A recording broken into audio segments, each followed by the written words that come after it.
Like, in this video, I'm going to teach you the real reason why you're still not fluent, even after 6 months of studying Spanish. If you don't know me, my name is Hamid. I'm 16 years old, and I became a polyglot at 13 years old after the summer of 2022 when I got fluent in Spanish. Here's my before and after. Hola, estoy comiendo comida. Voy a mejorar mi español.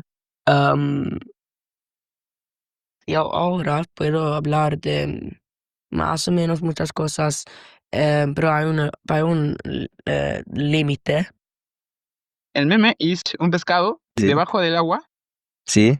y hay un video, ¿sí lo has visto? No lo he visto, pero explícame. Ok, es un pescado debajo del agua Sí, sí. y el pescado mira la cámara. So I'm not here to waste your time. There are mainly 3 reasons to why you're still not fluent in Spanish, even after 6 months of, studying.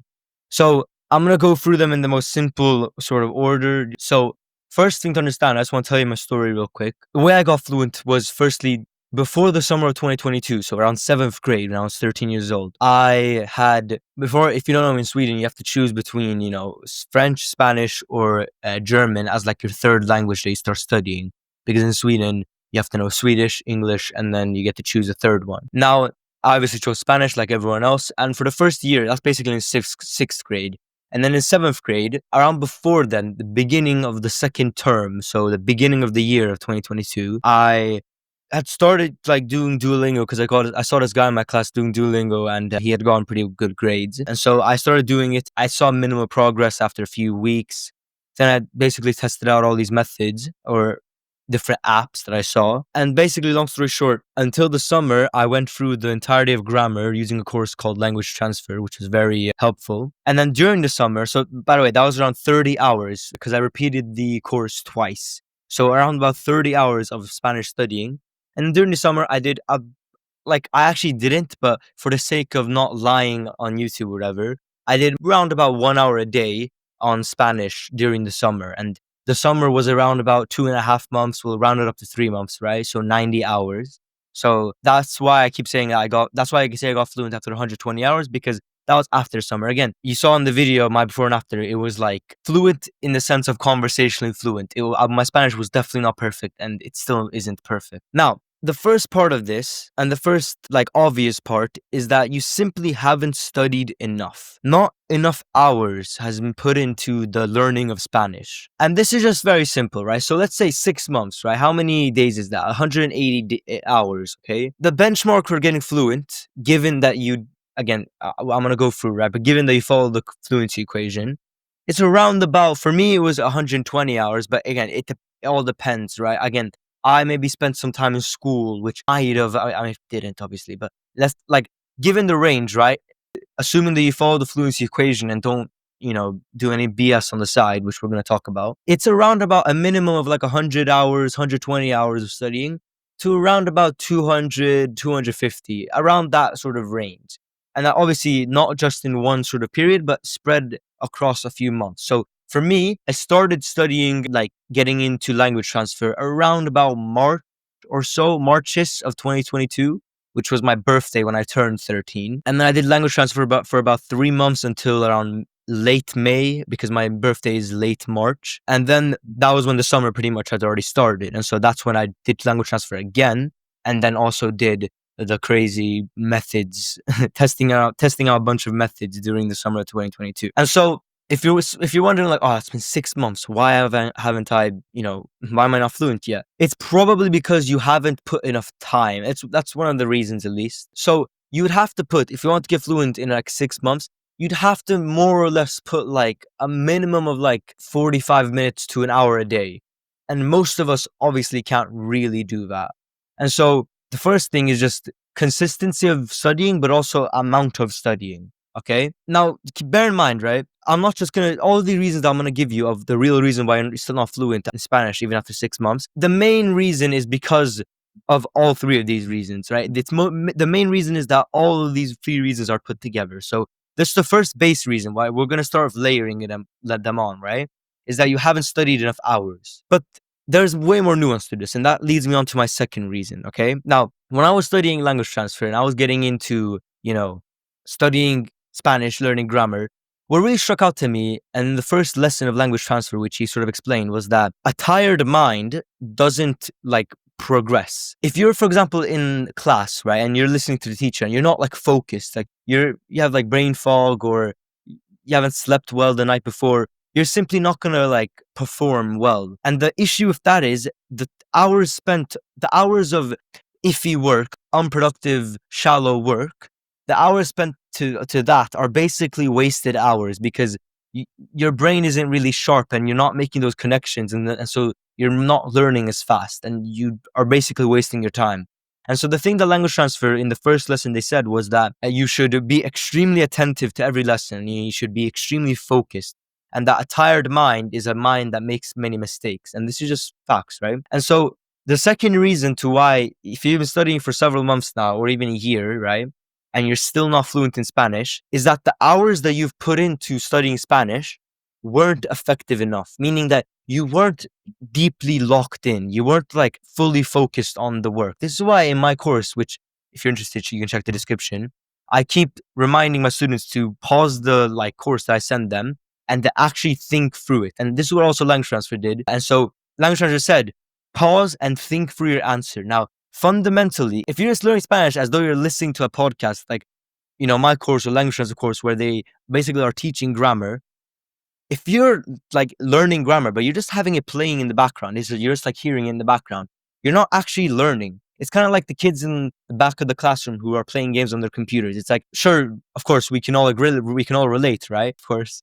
But we know that we're not learning anything when we do that. And so the same thing sort of applies with Spanish, where the hours you spent locked in and focused are the only hours that should count to this sort of medium of, getting fluent in Spanish. Again, that's why when I say 120 hours, I'm not talking about me sitting down, laying in bed, thinking about hablar español. Do you get it? I'm talking about hours spent like sat down, focused, headphones in, locked in. My mom doesn't burst into the room asking me to do any task, right? Just kind of like that, okay? The issue with most people, and this is especially true for many adults who have a 9 to 5 or have a regular job, is that they're just very distracted, right? We live in a very distracted society where your phone is always like here and you're always going to get distracted in some sort of way. And so when you're saying that you're going to get fluent in Spanish, don't account for the hours that are like unfocused and sort of distracted, but opt for the type of like deep work. If you read this book by Cal Newport called The Deep Work, it really explains this concept very well. Basically, there's like a cap of how many hours you can actually truly get in like productive work. And it's like around about like 4 hours or so. And the idea is that the best productivity method is to just lock in on one piece of work and get into that flow rather than just like, 10 minutes of working. I have to send a message on my phone. Now it's another 5 minutes. Okay, back to it. It's like your mind only has a limited amount of capacity every day that it can spend on like focusing on different like things. That's why if you've ever taken like one of those long like tests where it's like it takes like 3 hours to do the test, afterwards your brain just doesn't work. Like you're just exhausted. You want to put those hours, those exhausting hours, into Spanish and not doing this shallow sort of back and forth type of studying. And this is very hard as well. Another part of this is also sleep. Basically, you're unproductive. That is its main reason, okay? So first reason is you haven't put enough hours in. But the second reason, which is a part of that first reason, is that the hours that you put in just weren't effective. You're basically unproductive. And so productivity is very simple. There's just many different tips. I'm just going to run through some of them. And this is also what I did during the summer. And obviously I was a kid. I still am pretty much a kid. But I didn't have many of those responsibilities, which meant that I was able to actually lock in on the work. So first is sleep. Obviously it was the summer, so I was getting more than enough sleep. And also I was in 7th grade, right? Of course. So many adults are very sleep deprived. Like 90% of adults or something are sleep deprived. So just focus on getting sleep to make those hours more effective. The second is, diet, exercise, just basic health, okay? There are many things that are just, like if you eat McDonald's, for example, you'll have a harder time focusing, especially with carbs, I heard, because it's very demanding to the body, which is also why fasting is also a great productivity method. Again, you don't have to implement all of these. Just make sure you're not studying Spanish on 4 hours of sleep. And then this way you'll actually be doing it right. And then also the last productivity tip is, again, deep work, okay? Just put away your phone, cut out all distractions, just sit down and just work for like an hour or 90 minutes or so. That's like around the range. And those like 90 minutes are 10 times more effective than the hours that you put in just kind of like, oh, scrolling on your phone, or oh, Duolingo, let me scroll on Duolingo and press these buttons. It's like you're probably not locked in when you do that. And the hours spent locked in are way more effective. This is also why during the summer I was able to get so much like progress, right? So the last reason I'm going to give, which is finally, I'm going to skip this slide. And this is one of the most, if not the most common one, is that you just haven't been doing the correct method. And what that means is the hours that you're spending, like the studying the actual material, isn't following or isn't conducive to achieving our goals. That's just a very fancy way of saying you aren't doing the correct steps. You're not doing what you need to do to achieve your goals in as few hours as possible. And what that means is you haven't been implementing the fluency equation, or basically these frameworks I'm going to go through. Now, I'm just going to quickly run through Spanish versus real Spanish, fluency equation, and then also the learn sir ladders. And this way, basically, I'm going to run through exactly the material that you need to study. And this is basically the whole entire sort of meat of learning Spanish, right? This is the reason why, for most people, conversational fluency comes after around 600, 700, 800 hours. It came from me in less than a third of that. And like right now, I've studied less than 200 hours total, and I'm still like much more fluent than these people. Obviously, people don't believe me online. They keep saying I'm lying. I say you're just embarrassing yourself. Just watch any of my videos. Watch the video where I spoke to natives for a week. Just watch that video if you don't believe me again. I did show proof in the beginning of this video, but what can you do, man? These people online don't believe you when you tell the truth. Anyway, so first thing I'll go through is Spanish versus real Spanish. So most people learn Spanish the conventional way, which is memorizing their ABCs, flashcards, and Duolingo. And that's why most people will never succeed. You know, my sort of quote to this whole channel is for the simple sole purpose of helping obsessed Spanish learners, so people who actually care about achieving this goal, people who have this burning desire to achieve this goal, reach conversational fluency as fast as possible by scaling the learn sir ladders without memorizing anything. And this is what this part is about. So it honestly pisses me off that we waste so much of our time on methods that just waste our time. That doesn't mean they don't work. It just means it wastes our time. So any method can work. Duolingo can work, but you'd have to spend thousands of hours on Duolingo to get conversational. And so 120 versus 1,200, you could have saved over 1,000 of your hours. You could have spent that learning 2 other skills. You get it? And that actually, like, truly to my heart, it absolutely annoys me. Before I even started this channel, I would yell at my friends when they would use Duolingo, because I was just telling them, like, just do these steps. I beg you, don't waste your time. Anyway, so you probably already know this, right? But real world Spanish is different to what school has been teaching us and what basically you have been learning so far, which is why you've been struggling. So let me just ask you this simple thing. How do Spaniards speak Spanish? So do they say, hola, yo hablo español? Or do they say, hola, hablo español? Or even more native, hola, hablo español? And in fact, the difference is even bigger than that, okay? So I'll give you an actual example. Again, people like to deny this, but it's just a fact, okay? And you already know this because you've heard natives speak. So let's take these simple like phrases, right? Aquí estoy, escúchame, es que hay muchos problemas. A native will most likely say, aquí estoy, escúchame, es que hay mucho problema. Like that. And so real world Spanish isn't this like slow sort of, you know, groggy sort of Spanish, but it's more so, firstly, vowels, the correct vowels. So it's not A, E, I, O, U, it's E, I, U, O. But the main difference is the faster speaking, and not only that, but to achieve the faster speech, they drop letters and combine words, which is what we do in English as well, actually. And then also there's some letters and characters like R, like the rolling R, the ñ, the Ch, the G being like a Ch as well. And then also tone and accent and slang, basically. And so the whole takeaway here is our goal is to understand real natives. So it makes no sense to study anything other than real natives, which is why anytime I ever teach Spanish, firstly, I say it in the way Spanish people would say it, but also the methods I'm going to teach you now, how we're going to follow the fluency equation, which I've been teasing, right? I'm going to teach it to you soon, is through real Spanish. Everything we study should be real Spanish. And this is why flashcards are just a waste of time. Because when you read, like on your flashcards, you're going to see, for example, escúchame, right? As like, oh, listen to me, right? But then a native will say, escúchame. And you'll be like, what are you talking about? You'll see the words like, escondes, okay? means you hide, from the verb esconder. I'm not even lying. I heard that. I was watching an Argentinian movie or a show, and they said esconde. And I didn't pick it up initially, but then I read the subtitles and realized, wait, she said escondes? And so Spanish isn't the same as real Spanish, right? The Spanish you and me know because of school and what most of the internet has taught us isn't real Spanish. Real Spanish is much harder and much, you know, it sounds different. And so just like how if someone was to learn English to go to the US, they wouldn't study the Indian accent. They would study the American accent. Just like how you'd study the American accent to go to America, we would study the Colombian accent if you want to learn Colombian Spanish. Or at the bare minimum, if you don't want to go to any country, of course, just learn real Spanish, the native Spanish. And there's not a single native who will speak to you like, hola, me llamo Juan, me gustaría hablar en español.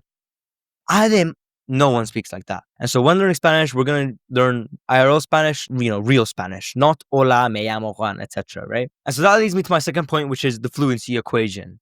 So I remember when I first, thought of what fluency was, and it had basically been a compilation of all these YouTube videos online. But eventually I got to the perfect definition, which was simply that there are two types of fluency. Now, usually fluency is defined as being articulate. It's defined as being like being able to speak effortlessly and articulately. But this isn't accurate in relation to our goals. You see, our goals isn't to be able to write a perfect novel or to be able to speak perfectly with a perfect flow. Now, that would be nice to eventually get to, but the real goal you're probably after is to just be able to connect to people, to be able to have a conversation, to be able to walk into a store, see someone who doesn't speak English but can speak Spanish, and be able to strike a conversation. And so the best way to define fluency is separated into two categories, which is conversational and native. Conversational is being able to have conversations where both parties understand each other and you can have a full conversation. And so the flow, because fluency means there has to be a flow, there has to be this fluidity. The fluidity is in the conversation, not necessarily only in your speech. Now, you still need to have enough flow such that you can create a sentence, but the flow doesn't have to be this rapid, like, of words, right? It can literally be like, you should, like, literally, there can be some ums as long as the conversation goes. As long as there's a back and forth, then it's a conversation, you're fluent. And so a lot of people disagree with this, but I would say, again, 99% of Spanish learners, and especially if you're watching this video, you just want to be able to speak with natives. You just want to be able to strike a conversation. Like, you just want to be able to, like in my case, in Sweden, when you're trying to go to a high school, here we call it gymnasium. Then you go to like their open house, which is where you walk into basically the school and you can look around. And for most of them, I went to the Spanish teacher and just struck a conversation up with them, told them about like, hey, I've been studying Spanish. Or one time I was in the bus, this like, I think she was like a half blind woman. She started talking to me or something. And then she said something in Spanish. And then I struck a conversation up with her in Spanish. And then we talked for the rest of the bus ride. Boom. Right. And so it's where fluency, the flow is in the conversation.